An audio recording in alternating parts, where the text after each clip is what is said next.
s'est ouvert le 6 puis clôturé le 7 août dernier la 10e conférence des présidents des assemblées nationales des Sénats d'Afrique à Midrand, dans la banlieue de Johannesburg en Afrique du Sud.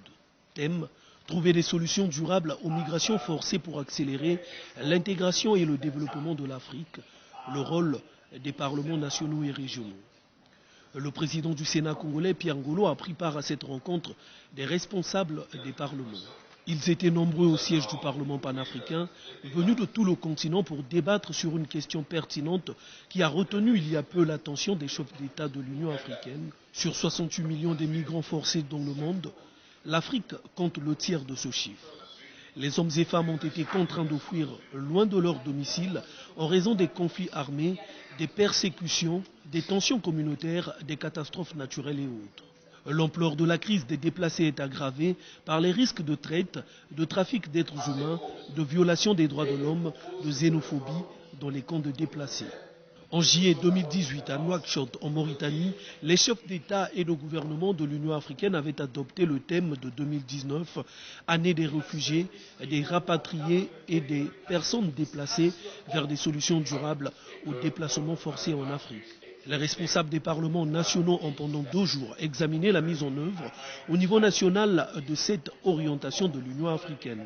Après des vifs débats de fond, les présidents des assemblées nationales et des sénats ont adopté une résolution exprimant leur soutien à l'engagement pris par les chefs d'État et de gouvernement de l'Union africaine d'assurer un leadership politique vigoureux et efficace en vue de résoudre les conflits en Afrique. Ils encouragent les parlementaires à jouer pleinement leur rôle de supervision et de législation en faveur de la ratification de la Convention de Kampala sans émettre des réserves qui pourraient ôter à ces instruments leur substance humanitaire. Clôturant les travaux, Roger Kododong, président du Parlement panafricain, a invité les responsables des parlements nationaux à accélérer la ratification de la Convention de Malabo pour transférer au pape sa fonction législative. Je me réjouis de ce que la présente conférence a été essentiellement celle des échanges et du dialogue. Dialogue fortifié par l'expertise dont regorgent vous, mesdames et messieurs les présidents, dialogue de conciliation et du consensus qui nous a amenés à une forte résolution au service des aspirations des peuples africains. Excellences, mesdames et messieurs, fort de nos réussites, fort de l'expérience acquise, nous nous devons d'œuvrer à ouvrir et explorer de nouveaux chantiers dans la construction de notre continent. Car notre rôle est celui de servir nos populations qui ont placé de grands espoirs en nous. Les réalisations d'aujourd'hui sont les fruits de notre engagement, de notre enthousiasme et de notre persévérance. Je tiens à vous en remercier. Dans le cadre de notre conférence qui arrive à son terme, et tout en vous souhaitant un bon retour dans vos pays respectifs, je voudrais vous assurer de ce que les parlementaires panafricains continueront de jouer leur partition et vous annoncer d'ores et déjà que les travaux de la 3e session ordinaire de la 5e législature de notre institution se dérouleront au mois d'octobre, ici même à Midrand. En marge de la 10e conférence des présidents des assemblées nationales et des sénats d'Afrique, les présidents des sénats d'Afrique se sont retrouvés sous la houlette de Pierre Ngolo, président du Sénat congolais. Le sommet de haut niveau sur le financement de la santé et la lutte contre le sida avait permis aux différents responsables des chambres hautes de se retrouver pour poser les bases de création d'une association des sénats d'Afrique, et mission avait été donnée au Congolais Pierre Ngolo pour préparer les documents y relatifs. À Midrand, en Afrique du Sud, les présidents des sénats présents se sont retrouvés pour faire le premier point quelques semaines après la rencontre de Brazzaville. Ici, les absents de la rencontre de Brazzaville se sont joints à cette belle initiative. Et à Brazzaville, les sénats d'Afrique qui avaient participé au sommet de haut niveau sur le financement du VIH-Sida et de la santé,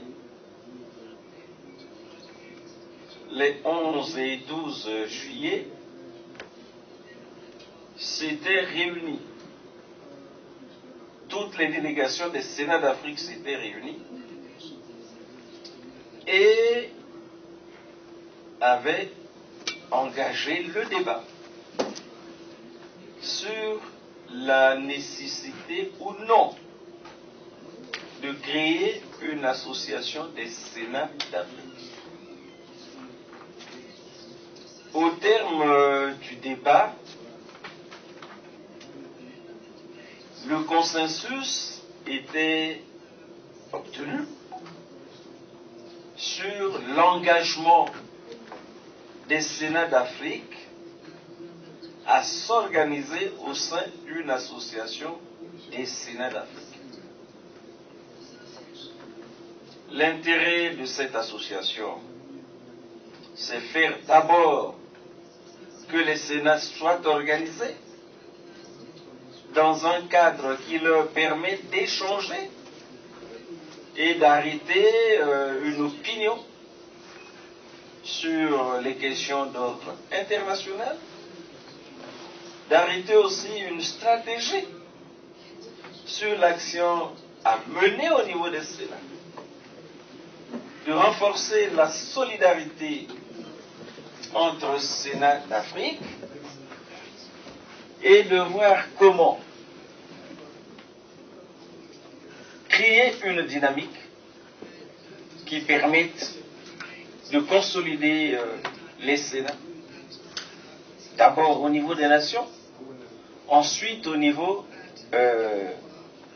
du continent, et aussi d'être en mesure d'engager le débat avec les autres d'autres continents. Parce que là, à Brazzaville, nous avions informé l'ensemble des délégations sur ce que du 13 au 15 juin 2019 s'est tenue la 20e Assemblée générale de l'Association des Sénats d'Europe. Et à cette occasion, 6 Sénats africains avaient été conviés. Là-bas, il s'agit de promouvoir le dialogue euro-africain des deuxièmes chambres. Donc, le dialogue entre l'Europe et l'Afrique au niveau des Sénats. Sénat d'Europe, Sénat d'Afrique.